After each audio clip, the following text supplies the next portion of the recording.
Oi, gente, vamos dar uma olhada aqui em mais alguns detalhes, algumas informações bem importantes a respeito da nossa solução, né, do sistema, que a gente conseguiu através do algoritmo simplex. Tá? Então, vejam que aqui a gente tem a tabela ótima daquele exercício que a gente resolveu, né, na aula passada. Tem aquele exemplo bem simplesinho, o modelo está aqui em cima na forma padrão, né? E a solução ótima está aqui embaixo, que a gente conseguiu. Tá? Vejam que a gente começa, né, a nossa solução básica inicial foi com as variáveis de folga. Tá? Lembram que na tabela inicial, na primeira tabela, a gente tinha aqui embaixo ó, uma matriz de identidade, né? Matriz de identidade correspondente a esse modelo aqui em cima. Né? À medida que a gente vai fazendo os pivoteamentos, tá? Essa matriz identidade ela vai sendo transformada sempre no B-1, na inversa da base. Tá? A inversa da matriz identidade é ela mesma. Tá? Então, no quadro inicial, eu tenho ali a minha base e eu tenho a própria inversa, que é a própria inversa da base. Né? A inversa da matriz identidade é ela mesma. Né? E a cada pivoteamento, esse local aqui da tabela, onde existia a matriz de identidade, ela vai sendo transformada na inversa da base. Tá? Então, se eu pegar a base final é essa daqui, ó, as colunas A2, A1, A5, né, que são essas três variáveis aqui, ó, x2, x1, x5. Se eu pegar essas três colunas, A2, A1 e A5, então aqui, ó, tá? Matriz quadradinha aqui. Se eu inverter essa matriz, eu vou ter exatamente isso que está aparecendo em amarelo aqui. Tá? Então, quando a gente inicia com as variáveis de folga formando a identidade aqui, quando a gente começa com essa base trivial apenas com as variáveis de folga, na tabela final a gente termina já com a inversa da base bonitinha aqui, a gente não precisa fazer conta nenhuma. Tá? E isso é bem interessante, a gente vai poder usar isso depois em algumas outras análises. Tá? Então, essa é um primeiro fato. Tá? Tem aqui as minhas variáveis de folga. Tá? E outro fato, outra coisa aqui. Tá? Debaixo das variáveis de folga, na solução ótima, na tabela final, a gente vai ter alguns valores aqui, a gente dá um nome especial para esses valores. A gente chama isso aqui de preços duais dos recursos. Né? Lembram que embaixo cada variável de folga faz menção ou está relacionado com um recurso. Tá? Então, para cada restrição correspondente a algum recurso do nosso problema, a gente tem uma folga relacionada. Tá? A gente tem ali uma variável de folga. Então, a gente tem, cada coluna dessa vai estar relacionada com um desses recursos. Né? Depois, mais para frente, né, depois da primeira prova, a gente vai ver de onde que aparece esse nome dual. Né? Por que esse nome dual aparece aqui. Né? Mas, por enquanto, vamos ficar só com o nome. Tá? A gente chama isso aqui de preços duais. Né? E ele é relativo aos recursos, porque eu estou com as variáveis de folga. Tá? Estou embaixo das variáveis de folga. Esses preços duais, eles têm um significado econômico todo especial. Tá? Vejam que aqui, ó, eu tenho aqui x5 tá, com preço dual zero. Tá? Por que ele aparece com preço dual zero, ou com valor aqui igual a zero? Porque ele está na base. Tá? Todas as variáveis da base precisam estar com valor zerado aqui em cima para a gente ter o valor de f aqui à direita. Tá? E mais ainda, veja que x5 é igual a 1.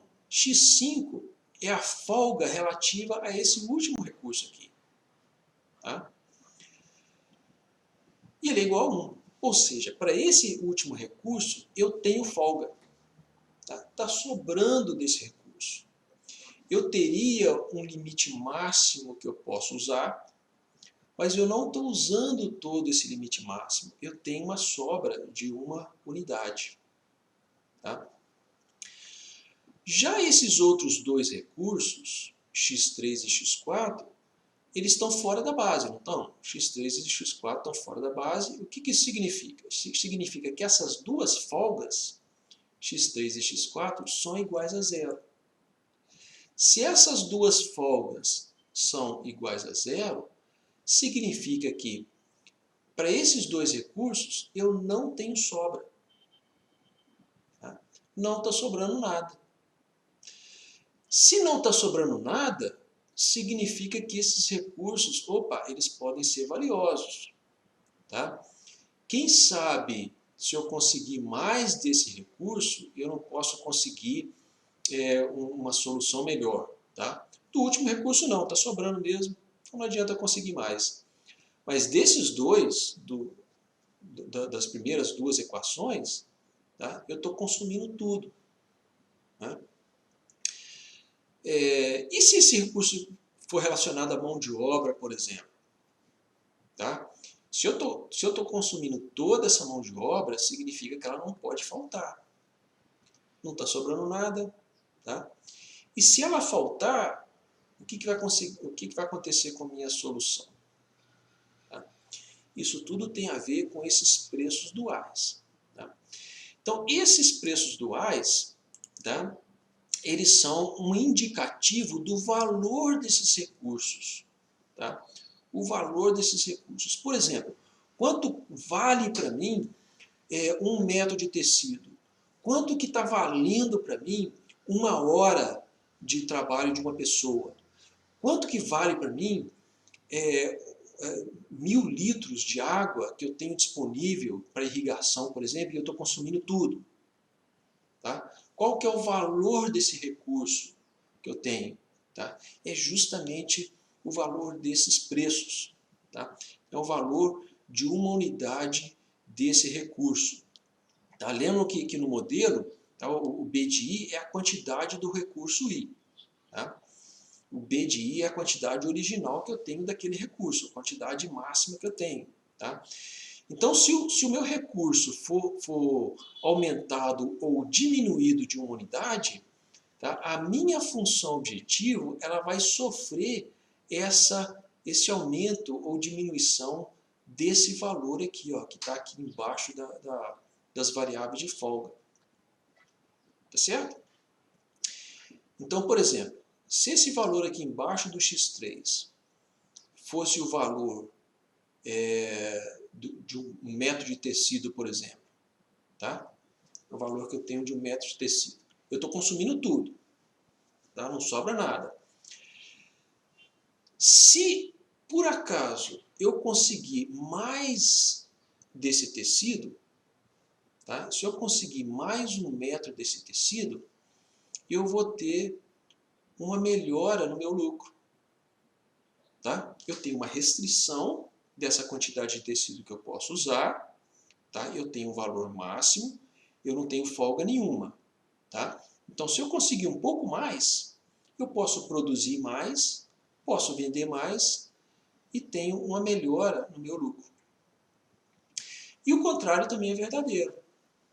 Tá? Se por acaso eu chegar no meu almoxarifado, no meu estoque, e eu tiver um metro de tecido estragado, tá? Rato roeu, caiu alguma coisa lá, estragou, um ácido ou um café, né?